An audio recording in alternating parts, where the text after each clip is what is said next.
जरा सोचिए, एक बहुत बड़े, बहुत मशहूर कवि से कहा जाता है कि वो अपनी जिंदगी की कहानी लिखें, और वो जवाब में क्या करते हैं?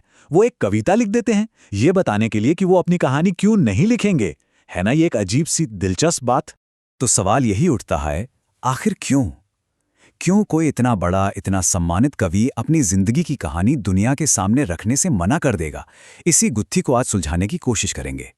और देखिए, यही बात तो इसे और भी ज्यादा खास बना देती है। प्रसाद जी का जवाब कोई मामूली सी चिट्ठी नहीं थी। अरे, उनका इनकार ही अपने आप में साहित्य का एक मास्टरपीस बन गया, एक पूरी की पूरी कविता। पहला हिस्सा, एक कवि का अनोखा जवाब। तो चलिए पूरी कहानी को समझते हैं। हुआ ये कि उस जमाने की एक बहुत ही मशहूर साहित्यिक पत्रिका थी हंस। वो एक स्पेशल एडिशन निकाल रहे थे, एक आत्मकथा विशेषांक।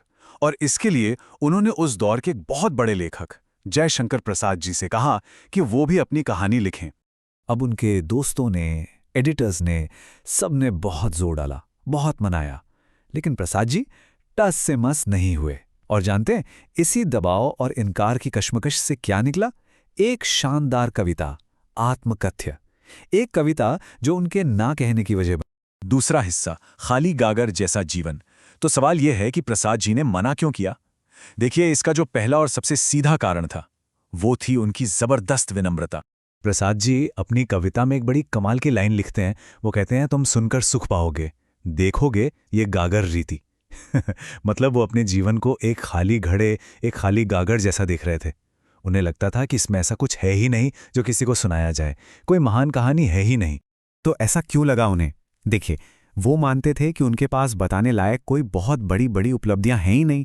उनका जीवन उनकी नज़र में बहुत सीधा और साधारण था, और शायद एक डर भी था कि उनकी कहानी में जीत से ज़्यादा तो निजी दर्द और तकलीफें मिलेंगी। वो सोचते थे कि इस दुनिया में, इस विशाल आकाश में पहले से ही इतनी सारी ज़्यादा ज़रूरी कहानियां मौजूद हैं, तो फिर उनकी कहानी में ऐसा क्या खास होगा? तीसरा हिस्सा, अतीत के घाव। लेकिन देखिए, बात सिर्फ विनम्रता की नहीं थी। प्रसाद जी के मना करने के पीछे एक और बहुत गहरा कारण था, और वो था अपने अतीत के घावों को फिर से कुरेदने का डर। असल में प्रसाद जी ये बिल्कुल नहीं चाहते थे कि उनके जो निजी संघर्ष रहें, उनकी जो कमजोरियां थीं, या जो धोखे उन्हें अपनी जिंदगी में मिले, वो सब लोगों के लिए मनोरंजन या गॉसिप का सामान बन जाएं। उन्हें एक डर था कि लोग उनकी सादगी का, उनके सरल स्वभाव का मजाक बनाएंगे। और सबसे बड़ी बात, अपनी कहानी को फिर से दोहराने का मतलब था उस सारे दर्द को, उन सारे धोखों को फिर से जीना, और वो ये नहीं करना चाहते थे। चौथा हिस्सा, एक सुखद क्षणभंगुर सपना। लेकिन शायद इन सबसे भी बड़ा एक कारण था। इस कविता का जो इमोशनल कोर है ना, वो एक बहुत ही खूबसूरत लेकिन उतनी ही दर्दनाक याद से जुड़ा है। एक ऐसी याद जिसे वो बहुत ज्यादा निजी, बहुत पवित्र मानते थे। इतना पवित्र कि उसे किसी के साथ बांटना ही नहीं चाहते थे। वो अपनी कविता में एक शब्द का इस्तेमाल करते हैं, उज्ज्वल गाथा। इसका मतलब है एक चमकती हुई, एक रोशन कहानी। और प्रसाद जी के लिए ये उज्ज्वल गाथा क्या थी? ये थीं वो प्यारी यादें, वो चांदनी रातें, वो खुशनुमा पल जो उन्होंने अपनी प्रिय पत्नी के साथ बिताए थे। और ये जो खुशी थी ना, ये बिल्कुल एक सपने की तरह थी। आइस उनके होठों पर मुस्कान लाई, और इससे पहले कि वो उसे पूरी तरह से जी पाते, वो खुशी कहीं गायब हो गई। ये एक इशारा है उनकी पत्नी की असमय मृत्यु की तरफ, जिसने उनकी खूबसूरत हकीकत को एक पल में एक टूटे हुए सपने में बदल दिया। अपनी पत्नी की खूबसूरती के बारे में वो क्या लिखते हैं, जरा सुनिए।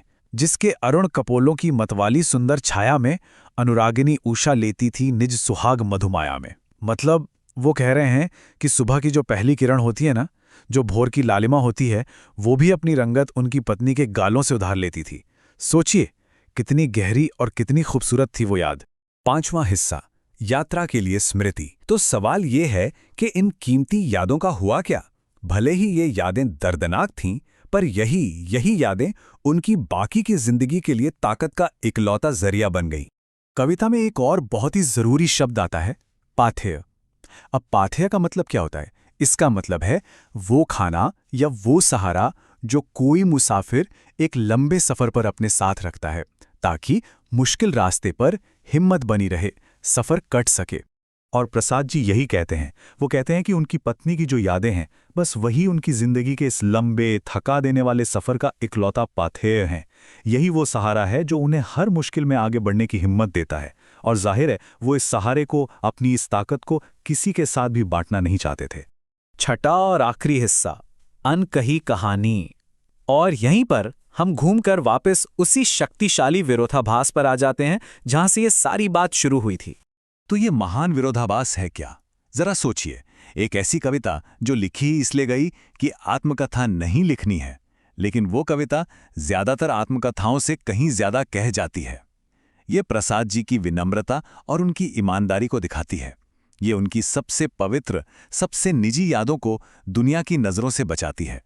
और आखिर में ये सिर्फ उनकी कहानी नहीं रहती, ये प्यार, बिछोह और अपनी प्राइवेसी को बचाने की एक यूनिवर्सल कहानी बन जाती है।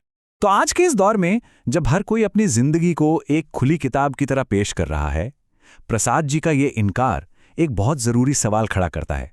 सवाल ये कि क्या कभी-कभी चुप रहने की वजह खुद एक कहानी से ज्यादा मायने रखती है? क्या कभी-कभी खामोशी शब्दों से ज्यादा बोलती है?